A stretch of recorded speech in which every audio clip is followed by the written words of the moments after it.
E aí família, vamos lá? Tá na hora do vídeo. Infecções por variantes do coronavírus, no caso assim, as mutações quadruplicam por mês no Japão. Olha só.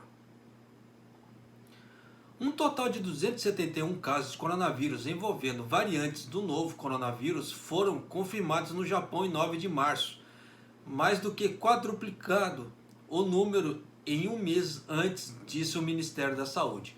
Os casos foram relatados em 21 prefeituras, incluindo Tóquio, disseram funcionários do Ministério em 10 de março.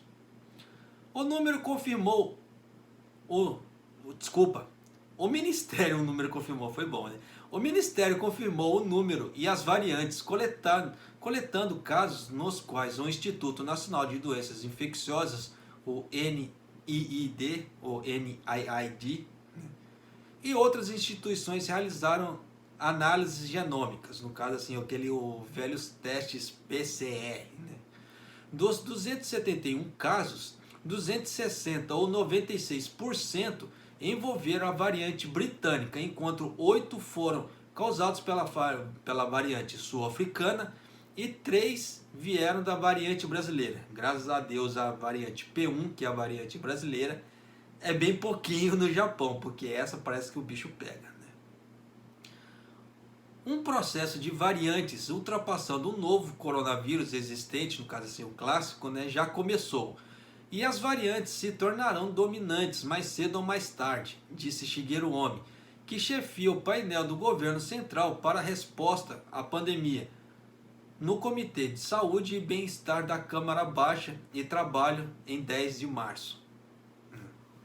Omi pediu ao governo que fortaleça os testes e o monitoramento da situação em relação às variantes. A prefeitura de Osaka relatou a maioria dos casos das variantes até 9 de março, com 62, e todos foram causados pela cepa britânica. A prefeitura de Saitama seguiu com 41 casos, incluindo 40 da variante britânica e uma da variante brasileira. É que em Saitama tem uma comunidade brasileira bem grande lá também, né?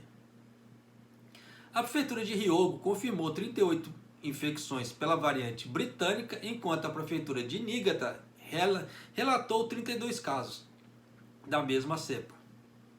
Na prefeitura de Kanagawa foram encontrados 22 casos com a variante, né? No caso 18 britânicas e 4 sul-africanas. A prefeitura de Kyoto relatou 19 infecções da variante britânica, enquanto Tóquio confirmou 14 casos da cepa britânica. Além disso, 74 casos de infecções com variantes foram encontrados nas estações de quarentena do aeroporto em 9 de março. Então você vê que o aeroporto está conseguindo detectar pessoas que têm as variantes. Então por isso que eles pedem para fazer essa etapa extra a partir de agora, tá, para quem entrar no Japão. Um relatório da Organização Mundial da Saúde, em 9 de março, diz que a variante britânica, que foi encontrada em 111 países, é 1,36 a 1,75 vezes mais infecciosa do que as cepas anteriores, no caso assim, o coronavírus clássico, né? De acordo com o relatório da avaliação de risco do NIID, divulgada em 8 de março, a maioria das pessoas no Japão que contraíram a variante britânica não tem histórico de viagem ao exterior. Então você vê que a cepa já está se espalhando aqui dentro. A cepa persistiu em algumas áreas e a proporção da variante britânica em todos os casos do coronavírus no Japão pode aumentar, como em outros países, disse a avaliação. Até porque também, tá, infelizmente, começou a se espalhar muito essa cepa britânica. Por quê? Houve um cabeçudo, tá, que veio para cá. Ele estava em isolamento, só que esse cabeçudo, ele burlou o isolamento e foi jantar fora com amigos. Então, daí para frente, você já sabe o que acontece, né? Por isso que o governo japonês ele está apertando cada vez mais o cerco em relação à auto-quarentena, ao isolamento. que ele pede. Quando ele pede para as pessoas fazerem o isolamento, é para fazer o isolamento. Mas tem os cabeçudos, né? Esse cabeçudo aí que trouxe a variante britânica, infelizmente, era um inglês, tá? Aquele governo japonês contou essa história a público.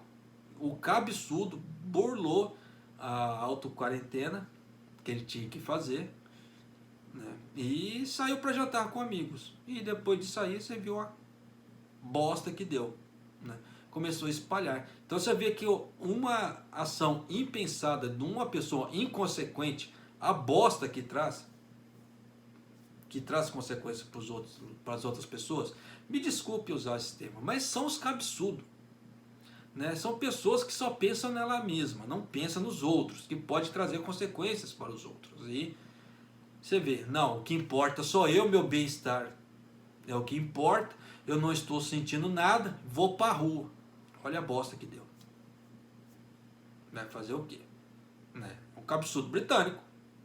Mas acontece. Para quem tem dúvida do que eu falei, é só pegar reportagens anteriores que tem isso aí relatado. Tá? O governo japonês relatou isso aí. Jogou a público para as pessoas ficarem cientes que a ação de uma pode repercutir para muitas. Vai fazer o quê? Por isso que ele pede. Sempre ele pede, né? Façam tal coisa, e as pessoas não escutam. Façam tal coisa, e a pessoa não escuta. O que acontece? O governo aperta o cerco. Da mesma forma que antes eram 300 pessoas para entrar, né, por voo. Agora são 80. Mudou. Por quê? Eles querem monitorar todo mundo. Sem chora, me dói. Tá? Então você vê que diminuiu o número de pessoas. Esse vídeo ele vai entrar no ar hoje também, porque eu já havia gravado um vídeo falando sobre a abertura das fronteiras e o Japão revisou essa lei de novo de um dia para o outro. Antes era 100, agora é 80. Então você vê que está diminuindo o número de pessoas, porque o Japão não quer perder o controle de fiscalização das quarentenas, por causa de um cabeçudo desse aí que apronta a bosta toda. E você vê o que trouxe consequências para o país. Tá? E me desculpe eu usar esse termo, porque às vezes não existe um termo melhor para especificar o que uma criatura dessa faz. Tá certo? Aí depois que uma criatura dessa tem o status do visto revogado e é mandado embora, acha ruim. Porque o Japão já falou. Ele já avisou, o Japão mudou as leis, ele já avisou. Quem não cumprir a auto-quarentena de forma que o governo está especificando, quem não cumprir as quarentenas que o governo está especificando, se for estrangeiro, pode ter o visto revogado e ser deportado. O governo já avisou. Por quê? Para evitar essa palhaçada toda das pessoas não respeitarem o que o governo japonês está pedindo para fazer. Da mesma forma que veio as multas em relação aos estados de emergência. Tá? Agora não precisa ter mais estado de emergência. Se o governador local pedir para as empresas e as pessoas fazerem tal coisa e as pessoas não acatarem a ordem do governador, é multa. Precisava chegar num ponto desse? Não precisava, mas as pessoas não dão ouvidos. Então, se não vai pelo amor, vai pela dor. Simples assim. Tá certo? Mas é isso aí, família. Um abraço, até o próximo vídeo, até mais.